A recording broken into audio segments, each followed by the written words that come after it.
Hello everybody, welcome to my channel. This is Professor Ivneet. So today I am going to teach you sale by non-owners and its exception. अगर आपके syllabus में cell of goods act है तो ये topic आप ज़रूर करके जाइए, ये बहुत इंपॉर्टेंट है। और हाँ, इससे पहले भी मैंने बिजनेस लॉ की बहुत सी वीडियोस बनाई हैं। अगर आप लोगों ने वो वीडियोस नहीं देखी हैं तो मैं उसका लिंक ऊपर आई बटन, नीचे डिस्क्रिप्शन बॉक्स और पिन कमेंट्स में दे दूंगी, तो आप चेक कर लीजिएगा। So without wasting any time let's get started. अगर आपको एग्जाम में इन पांचों क्वेश्चन में से कोई भी क्वेश्चन अगर आता है तो उसका आंसर ये सारी वीडियो ही होगी, ठीक है। फर्स्ट क्वेश्चन है, the general law is that no seller of goods can give a better title to the buyer of the goods than he himself has. Explain, is there any exception to the above mentioned rules, so if so what are those. अगर ये question आता है या फिर ये आता है, no one can give what one has not, कोई भी ऐसी चीज नहीं दे सकता जो उसके पास खुद भी ना हो। How does this maxim apply in the case of sale of goods, discuss. या फिर आपको ये आता है, nemo dat quod non habet. अगर ये मैक्सिम लिखा हुआ आता है तो इसका मतलब भी यही है कि कोई वो चीज़ नहीं दे सकता जो उसके पास खुद भी ना हो। Explain this maxim and give exceptions, तो उसका आंसर भी यही होगा जो इस वीडियो में हम आगे पढ़ेंगे। Explain the circumstances under which sale of goods by non owners is valid, ये इसका आंसर भी इसी में है। When may a non-owner of a goods validly transfer the title of goods to another person under the Sale of Goods Act, ठीक है। तो ये पांचों क्वेश्चन का एक ही आंसर है, तो किसी भी फॉर्म में आपसे एग्जाम में पूछा जा सकता है, ओके। तो कंफ्यूज नहीं होना है। सो अगर आपको ये क्वेश्चन आता है, स्टेटमेंट वाला क्वेश्चन आता है, जैसे कि nemo dat quod non habet, explain this maxim and exception, अगर क्वेश्चन वाला स्टेटमेंट वाला क्वेश्चन आता है तो आपको ये कैसे एक्सप्लेन करना है। सबसे पहले आपको इंट्रोडक्शन लिखनी है, उसकी जर्नल रूल लिखना है, ठीक है। आप क्या लिखेंगे इसमें, the general rule is that only the owner of the goods can sell the goods and transfer his title to the goods to the buyer, ठीक है।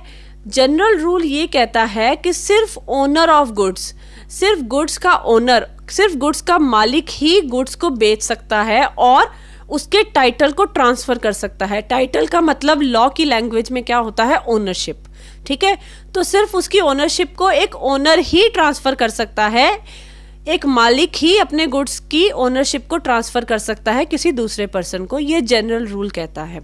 अकॉर्डिंग टू सेक्शन 27 कहता है, the general rule is that no one can give a better title to the buyer than the owner of the goods.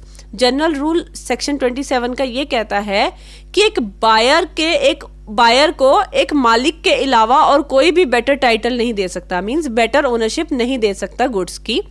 If the title of the seller of the goods is clear, अगर जो बेच रहा है अपने goods को, अगर उसकी ownership clear है, टाइटल का मतलब ओनरशिप, अगर उसकी ओनरशिप खुद की क्लियर है तभी वो बायर को एक क्लियर ओनरशिप दे सकता है।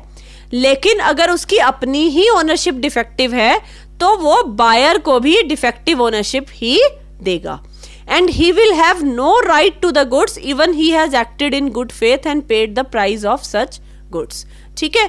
तो ये जनरल रूल ये कहता है कि सिर्फ वही गुड्स को बेच सकता है जो उसका मालिक है, ओके। अब ये डॉक्ट्राइन है, nemo dat quod non habet. The general rule, ये जो जनरल रूल अभी हमने पढ़ा है वो किसके ऊपर बेस है, वो एक लैटिन डॉक्ट्राइन के ऊपर बेस है, nemo dat quod non habit, जिसका क्या मतलब है, which means that no one can give और transfer what he himself does not possess, कि कोई भी पर्सन ऐसी चीज किसी को नहीं दे सकता, ऐसी चीज किसी को ट्रांसफर नहीं कर सकता जो उसके पास खुद ही ना हो। तो इस डॉक्ट्राइन का ये मतलब है।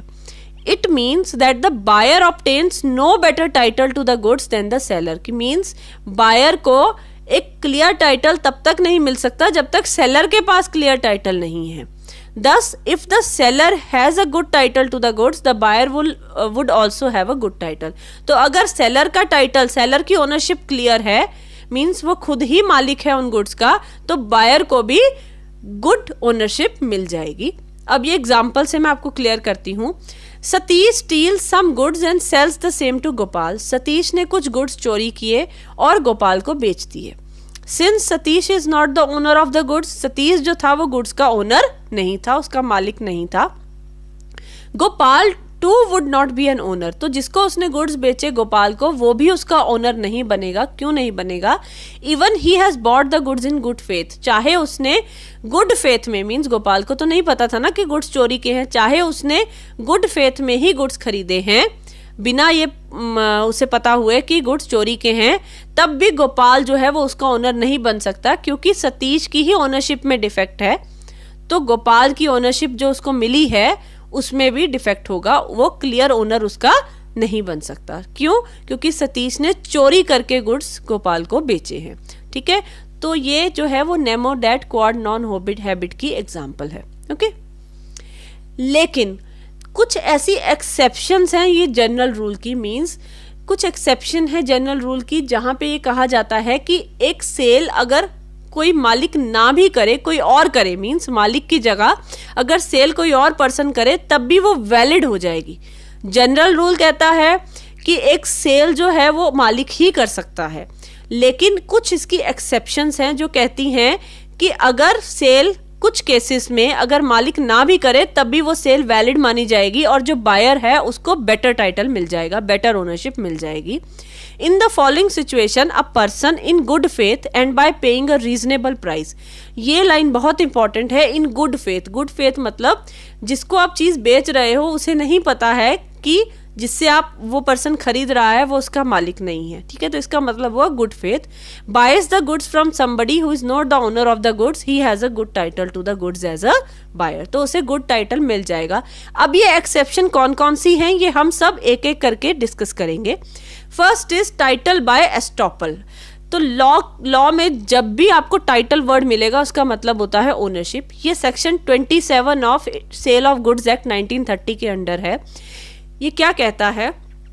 If the owner of the goods by his actions, conduct और behaviour convinces the buyer that the seller is the owner of the goods, अगर ओनर जो मालिक है गुड्स का, अगर वो अपने बिहेवियर से बायर जो चीज को खरीद रहा है उसे कन्विंस कर देता है कि जो सेलर है, मींस जो उसके गुड्स को बेच रहा है वही उसका मालिक है और उस पर्सन के पास प्रॉपर्टी है, उस पर्सन के पास अथॉरिटी है उस चीज को बेचने की, तो बाद में वो ये नहीं कह सकता कि भाई ये इसका मालिक नहीं है, इसका मालिक तो मैं हूं। ओके, अभी आपको ये कंफ्यूजिंग लग रहा होगा, मैं एग्जांपल से बताती हूं। देखो, B sells as bicycle to C. B ने क्या किया? ए के बाइसिकल को सी को बेच दिया।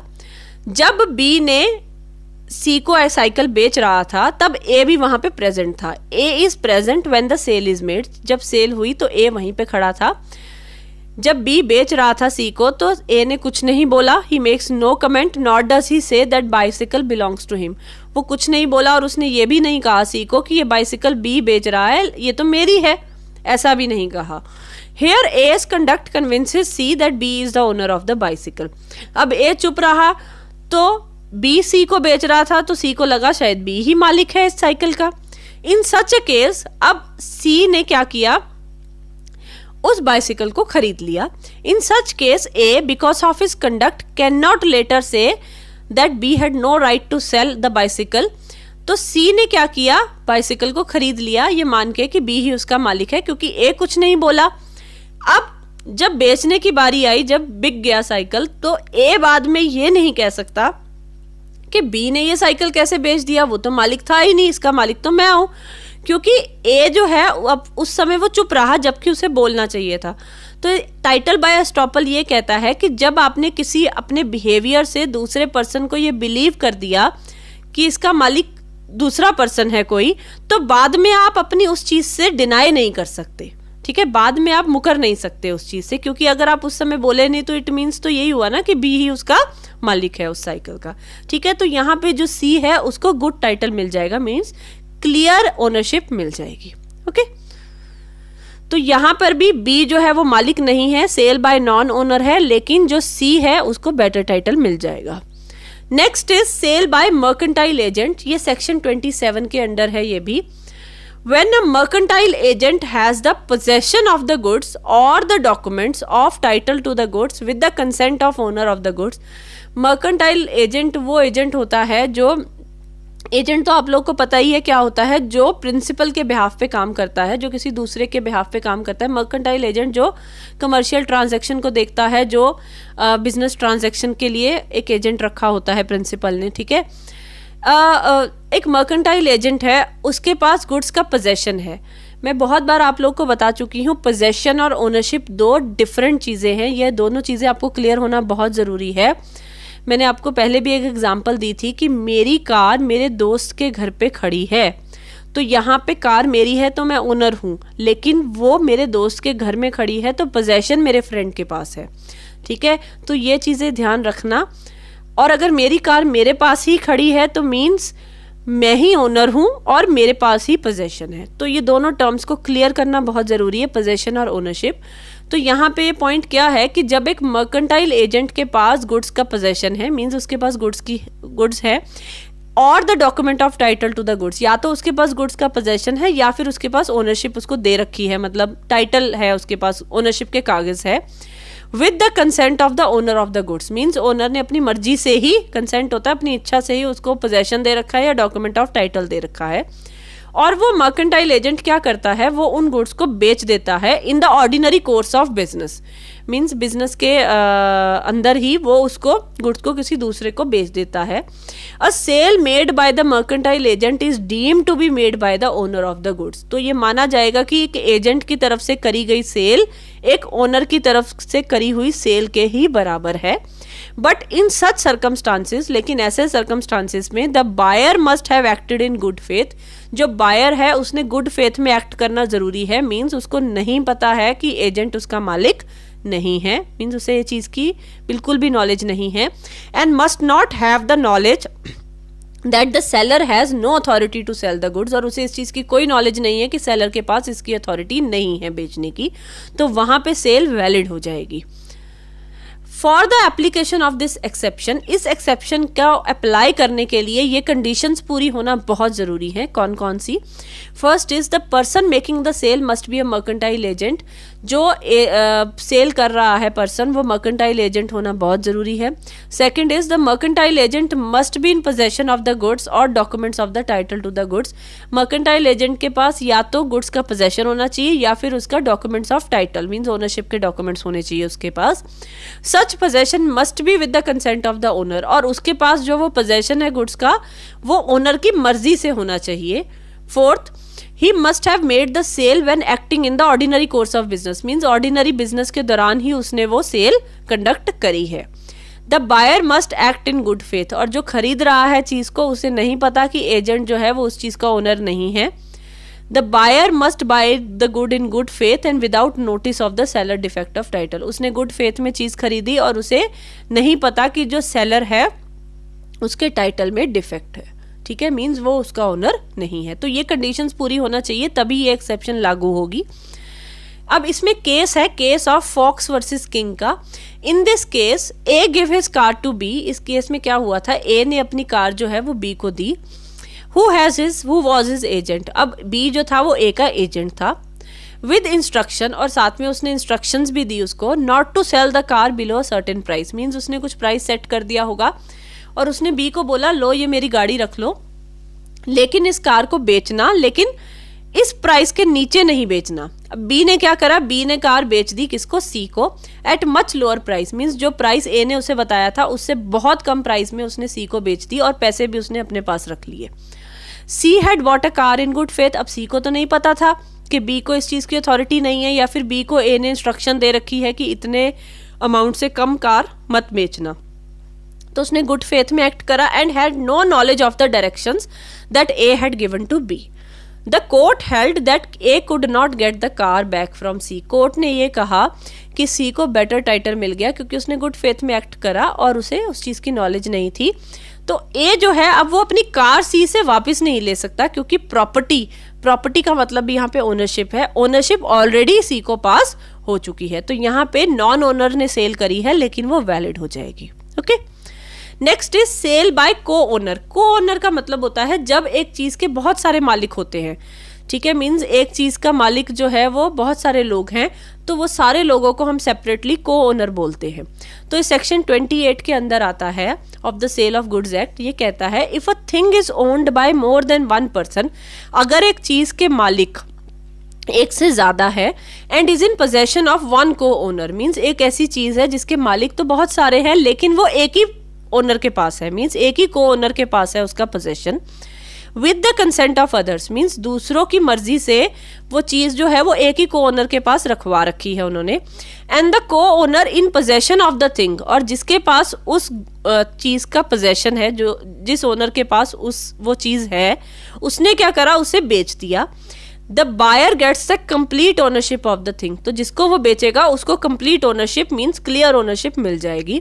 But this is only possible when the buyer has acted in good faith, ये तभी पॉसिबल है जब बायर ने गुड फेथ में एक्ट करा है, उसे नहीं पता कि जिससे वो चीज़ खरीद रहा है कि वो तो एक को ओनर है, इसके और भी मालिक हैं, तो उसे ये चीज़ नहीं पता, उसने गुड फेथ में एक्ट करा और उसने पैसे भी पे कर दिए उसके, तो यहाँ पे उसको जो है वो बेटर टाइटल मिल जाएगा, किसको, बायर को। अब इसकी एग्जांपल देख लेते हैं। ए एंड बी आर को ओनर ऑफ सम गुड्स, ए और बी एक चीज के कुछ गुड्स के इकट्ठे मालिक थे, and B with the consent of A is in possession of goods, और जो बी था उसके पास वो गुड्स थे पड़े थे, with the consent of A means A की मर्जी से ए ने बी को कहा कि ऐसा कर, गुड्स तू अपने पास ही रख ले। अब कुछ वक्त के बाद क्या करा बी ने, जो वो गुड्स जो है वो सी को बेच दिए। अब सी ने गुड्स को गुड फेथ में खरीदा, मीन्स सी को ये नहीं पता था कि ए भी उसका मालिक है, उसे था कि बी बेच रहा है तो बी ही मालिक होगा। तो इन सच केस जो सी है उसको बेटर टाइटल मिल जाएगा और ए जो है वो अब वो गुड्स रिकवर वापस नहीं कर सकता।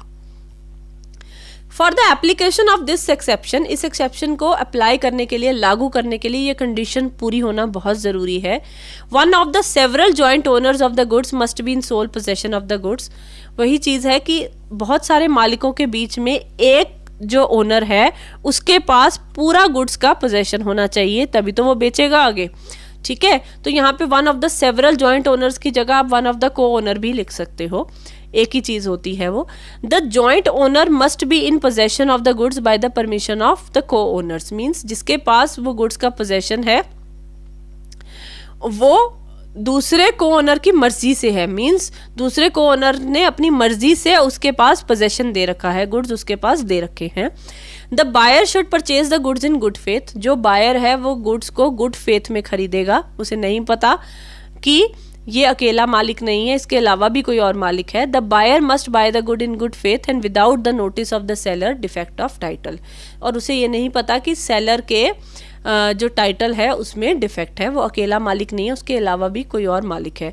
जो ये थर्ड और फोर्थ पॉइंट है ना, ये बहुत इंपॉर्टेंट है, क्योंकि अगर बायर को पता होता है ना, अगर सपोज बायर ने गुड्स को गुड फेथ में नहीं खरीदा, उसे पहले से पता है कि ये मालिक नहीं है जिससे मैं खरीद रहा हूँ, तो उस केस में फिर उसे बेटर टाइटल नहीं मिलेगा, ठीक है। तो ये थर्ड और फोर्थ पॉइंट बहुत इंपॉर्टेंट है इन सारी एक्सेप्शंस में। Next is sale by a person in possession of goods under voidable contract. Section 29 कहता है if the buyer buys the goods from a person who has obtained the goods by question, अगर एक buyer जो है वो goods खरीदता है एक ऐसे इंसान से जिसने उन गुड्स को क्वेश्चन से, फ्रॉड से या अनड्यू इन्फ्लुएंस से किसी दूसरे पर्सन से लिया है, ठीक है, और जिस दूसरे पर्सन से उसने लिया है उसने उस कॉन्ट्रैक्ट को रिसाइंड नहीं करा, कैंसिल नहीं करा, तो उस केस में जो बायर उन गुड्स को खरीद रहा है उसे गुड टाइटल मिल जाएगा, ठीक है। ये एग्जाम्पल से आपको ज्यादा क्लियर होगा। अब देखो इसमें क्या है, but if the owner of goods has रिसाइंडेड the contract, लेकिन अगर गुड्स का जो मालिक है उसने कॉन्ट्रैक्ट को कैंसिल कर दिया, he had made with the seller the title of the buyer of goods will become defective. तो अगर कॉन्ट्रैक्ट रिसाइंड कर दिया गया तो टाइटल डिफेक्टिव हो जाएगा, अगर कॉन्ट्रैक्ट रिसाइंड नहीं किया गया तो टाइटल क्लियर हो जाएगा। ये एग्जाम्पल से आपको बिल्कुल क्लियर हो जाएगा, देखना आगे। लेकिन उससे पहले for the application of this exception the following condition should be fulfilled, following conditions पूरी होना बहुत जरूरी है। The seller must be in possession of the goods under voidable contract, जो सेलर है उसके पास गुड्स का पोजेशन होना चाहिए अंडर वॉइडेबल कॉन्ट्रैक्ट के under. Under section 19 and 19A of Indian contract act 1872। ये 19 और 19A में हमारे कोएर्शन, अनड्यू इन्फ्लुएंस, ये सब आते हैं। ठीक है, तो अगर मैंने जब वॉइडेबल कॉन्ट्रैक्ट आपको कराया था तो मैंने बताया था कि वॉइडेबल कॉन्ट्रैक्ट हमारा होता ही सिर्फ तब है जब कंसेंट फ्री नहीं होता, और ये कंसेंट फ्री तब नहीं होता जब कोई गुड्स आप कोएर्शन से लेते हो। मीन्स किसी को धमकी दे के, किसी के सर पे गोली रख के आपने कहा कि ये प्रॉपर्टी अपनी मुझे पास कर दे, अब उस पर्सन ने जान बचाने के लिए साइन कर दिया तो वो कॉन्ट्रैक्ट हो गया। तो अब उस पर्सन के पास ऑप्शन होता है, उसका कॉन्ट्रैक्ट वॉइडेबल हो जाता है जिसको आपने धमकी दी है। या तो अगर तो वो सबको बताएगा कि मेरे साथ ज़बरदस्ती इसने मेरे से प्रॉपर्टी खरीदी है, तो वो कॉन्ट्रैक्ट को कैंसिल कर सकता है। लेकिन अगर वो किसी को कुछ नहीं बताएगा और वो वैसे ही मान लेगा कि जैसे जो हो गया सो हो गया, तो उस केस में वो कॉन्ट्रैक्ट वैलिड हो जाएगा। ठीक है, या तो वो कॉन्ट्रैक्ट को कैंसिल कर सकता है या वो कॉन्ट्रैक्ट को वैलिड बना सकता है, तो उसके पास ऑप्शन होता है। ठीक है, तो यहाँ पे जो गुड्स है सेलर के पास वॉइडेबल कॉन्ट्रैक्ट के अंडर ही आने चाहिए। Second is the contract must not have been rescinded at the time of sale. Contract cancel नहीं किया हुआ होना चाहिए सेल के दौरान। अगर कॉन्ट्रैक्ट कैंसिल हो गया तो बायर को बेटर टाइटल नहीं मिलेगा, अगर कॉन्ट्रैक्ट कैंसिल नहीं हुआ तभी उसे बेटर टाइटल मिलेगा। तो ये कंडीशन होना बहुत ज़रूरी है। The buyer must buy the goods in good faith. Buyer को गुड फेथ में गुड्स मिले और उसे नहीं पता कि सेलर के टाइटल में डिफेक्ट है, उसे नहीं पता कि दूसरे पर्सन ने गुड्स जो है वो दूसरे को धमकी दे के लिए हैं। ठीक है, ये एग्जाम्पल से मैं आपको बताती हूँ। अब देखो क्या है। Ramesh buy Suresh scooter for 22,000 by threatening the latter with a gun. Ramesh ने सुरेश का स्कूटर 22,000 में खरीद लिया, उसे उसके माथे पे गोली रख के धमकी दे के उसे कि मैं तुझे मार दूंगा अगर तूने अपना स्कूटर मुझे नहीं बेचा। यहाँ पे लेटर, दो वर्ड्स होते हैं, एक होता है फॉर्मर और एक होता है लेटर। फॉर्मर का मतलब होता है पहले वाला, लेटर होता है सेकंड। तो यहाँ पे लेटर का मतलब है सुरेश की बात हो रही है। तो रमेश ने सुरेश का स्कूटर खरीदा for 22,000 by threatening the latter. Means latter यहाँ पे सेकंड वाला कौन है? सुरेश। सुरेश को धमकी देकर रमेश ने गन से उसे 22,000 में उसका स्कूटर खरीद लिया। Before the Suresh can resign the contract, उससे पहले कि सुरेश कॉन्ट्रैक्ट को कैंसिल करता। रिसाइन का मतलब होता है कैंसिल, मतलब सुरेश के पास ऑप्शन है, उससे धमकी दे के गुड्स खरीदे गए हैं तो या तो वो कॉन्ट्रैक्ट को वैलिड कर सकता है या वो वॉइड कर सकता है, उसके पास ऑप्शन है। तो यहाँ पे सुरेश ने कॉन्ट्रैक्ट को कैंसिल अभी नहीं करा। रमेश ने क्या करा, वही स्कूटर विजय को बेच दिया। अब जो विजय था उसने स्कूटर को गुड फेथ में खरीदा, उसे नहीं पता था कि स्कूटर जो है रमेश ने किसी को जान से मारने की धमकी देके खरीद रखा है, उसे नहीं पता था विजय को। तो इस केस में विजय को गुड टाइटल मिल जाएगा। अब यहाँ पे एक और पॉइंट है कि अगर सुरेश ने कॉन्ट्रैक्ट को कैंसिल कर दिया तो फिर विजय को बेटर टाइटल नहीं मिलेगा, मींस फिर उसे स्कूटर नहीं मिल सकता। Okay, next is sale by a seller in possession of goods after cell.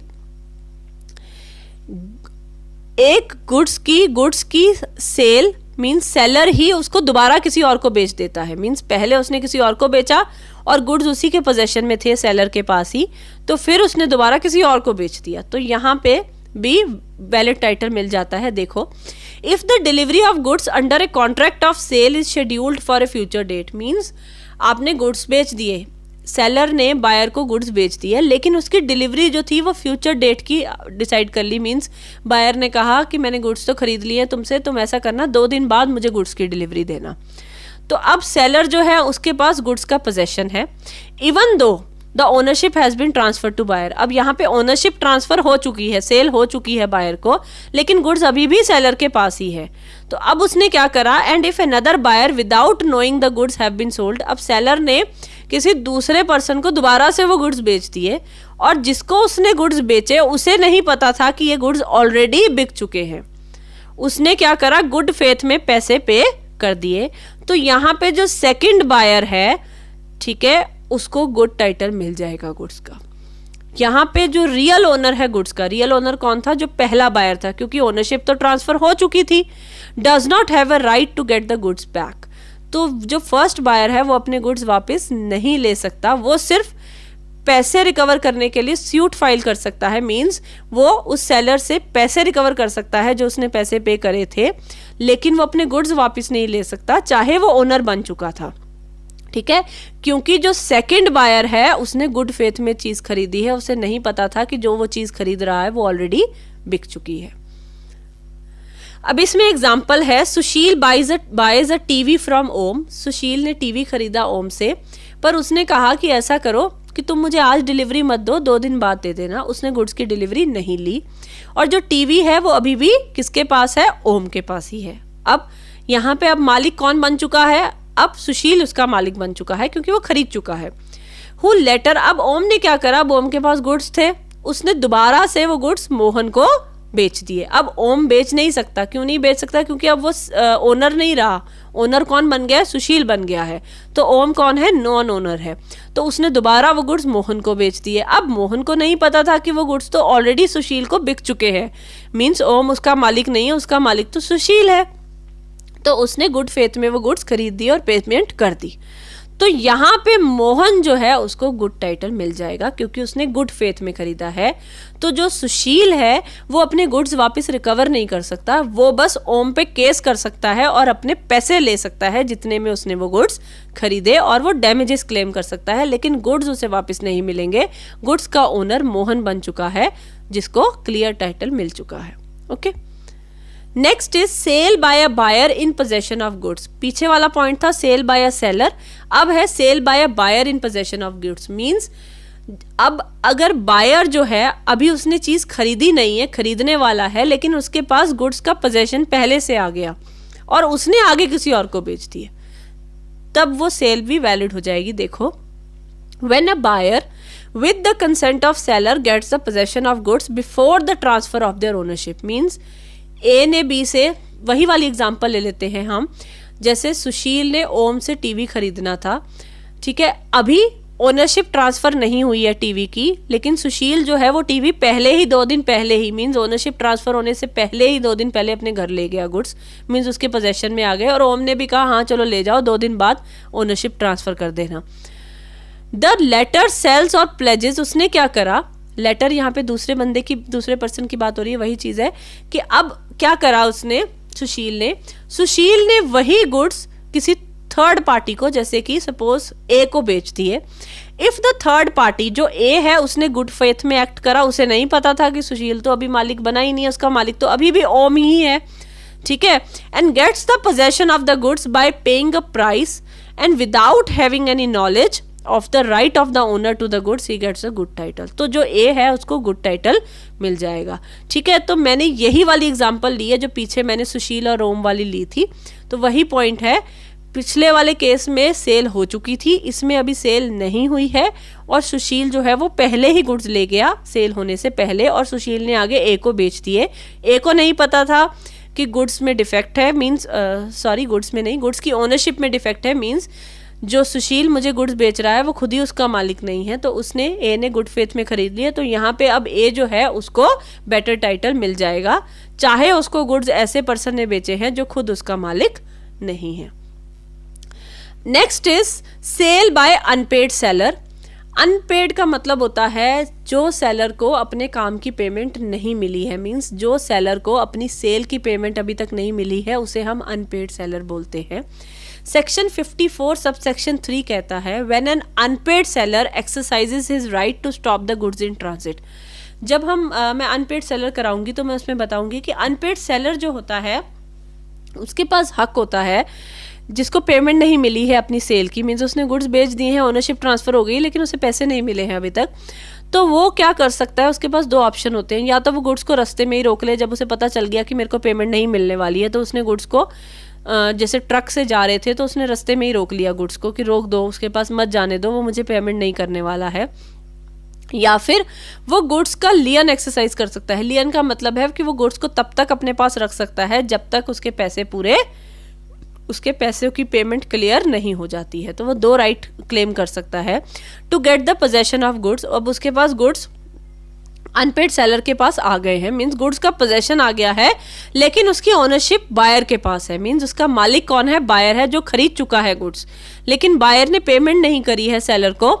तो जो सेलर है उसने गुड्स का पोजेशन नहीं दिया, मींस गुड्स उसके पास ही है, उसने बायर को गुड्स नहीं दिए, उसने कहा पहले पैसे पे करो तब मैं दूंगा, बट उसका ओनर कौन है? बायर है।